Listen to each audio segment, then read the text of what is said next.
আপনার কোনো বক্তব্য আছে? আপনার কোনো বক্তব্য নেই? আপনি কিছু বলতে চান? আমার একটু সার আনি দেই বল। হাত ধরেন না ভাই, হাত ধরেন না। 6 মাসে বাচ্চা আছে ভাই, সত্যি কথা ভাই। 6 মাসের বাচ্চা রেখে আপনি এই কাজ করতে আসছেন? ভাই পেটের দায় তো আসছি ভাই, আর জীবন আইতাম না। স্বামী কি খেতে দেয় না? ডিভোর্স হয়ে গেছে। ডিভোর্স হয়ে গেছে? হ্যাঁ। এটা কি সত্য কথা বলছেন? কসম আল্লাহ, আমার ফ্যামিলির সাথে আপনার কথা বলাইতে, আমার ফ্যামিলির সাথে কথা বলাইতে। কতদিন যাবত আপনি এই ধরনের কর্মকাণ্ডে লিপ্ত? 1 সপ্তাহের মতো। 1 সপ্তাহ যাবত এসে ধরা খেয়ে গেলেন? হ্যাঁ। কিছু করেন নাই বোন? একটু দেখেন ভাই। দেখেন, সংসার বাঁচানোর মালিক হচ্ছে আল্লাহ। আপনি অপরাধ করেছেন, আপনার 10 বছর বয়সে একটা ছেলে রয়েছে, আপনি 14 বছর বয়সে একটা ছেলেকে নিয়ে এখানে শান্তি খুঁজতে আসছেন, শান্তি পেয়েছেন, এখন আসলে কিছু করার নাই। ভুল হয়ে গেছে স্যার, আমার অনেক বড় ভুল হয়ে গেছে, আমাকে মাফ করে দেন আপনি। আর আল্লাহর কাছে আমি মাফ চাই, আজকের থেকে আমি তবা করলাম। আমি কিছুই করি না, আমি একজনের কাছে টাকা পাইতাম, ওইটা নিতেই ফাইসে গেছি। দরকার হলে আমি টাকা দিয়ে দেবো আমার পুলিশকে, তারপর আমাকে থানায় দিল, মানা করেন পুলিশের যা টাকা লাগে আমি দেবো।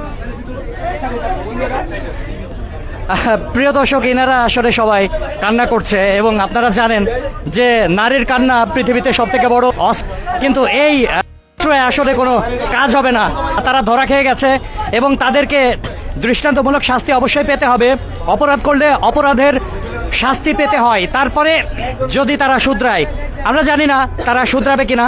পুলিশ প্রশাসন আছে, আইন আছে, দেশের নিয়ম কানুন আছে, সেই নিয়ম কানুন অনুযায়ী তাদেরকে আসলে শাস্তি দেওয়া হবে। বাচ্চা দুধ নয়, আর আব্বু গেছে এর জন্য আমি পারবে না।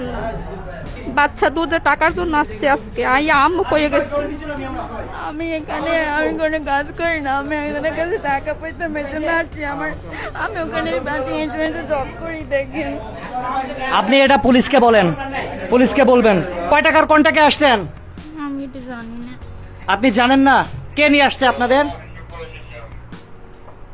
একটা বেটা। একটা বেটা? মানে কি হিসাবে? আপনি কি এই ধরনের অনৈতিক কাজই করে বেড়ান?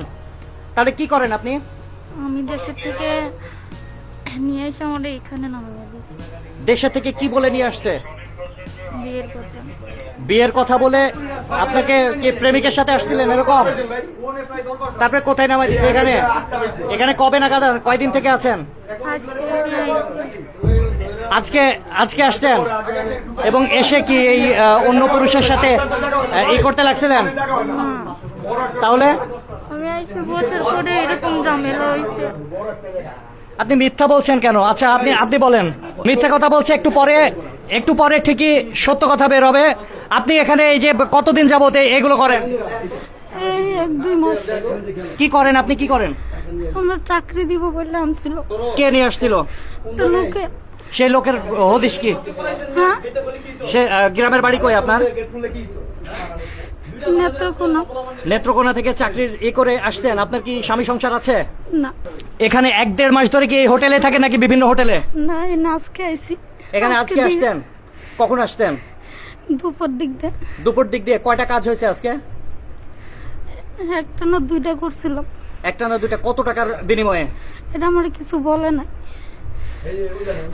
কিছু বলে নাই? আচ্ছা আপনি বলেন, কয় টাকার বিনিময়ে আসতেন? তো এইগুলো আমি কিছু জানি না। আমি তো আইছি বয়ফ্রেন্ডের সাথে। আপনার বয়ফ্রেন্ড কই? জানি না, মানে উপরে থুয়ে নিচে নামছে। তো মিথ্যা বলছেন কেন? ভাই মিথ্যা বলতেছি না। আমি এখন যেটা করব, যেহেতু আমরা আইনের প্রতি শ্রদ্ধাশীল, আমাদের আইন দেখবে পুলিশ প্রশাসন। অলরেডি কাফরুল থানার যে ভারপ্রাপ্ত কর্মকর্তা আছে, উনি ফোন পাওয়ার সাথে সাথে আমাকে এখানে ফোর্স পাঠিয়ে দিয়েছেন। আমাকে বলেছেন সমস্ত অবৈধ বন্ধ করে দেওয়ার জন্য।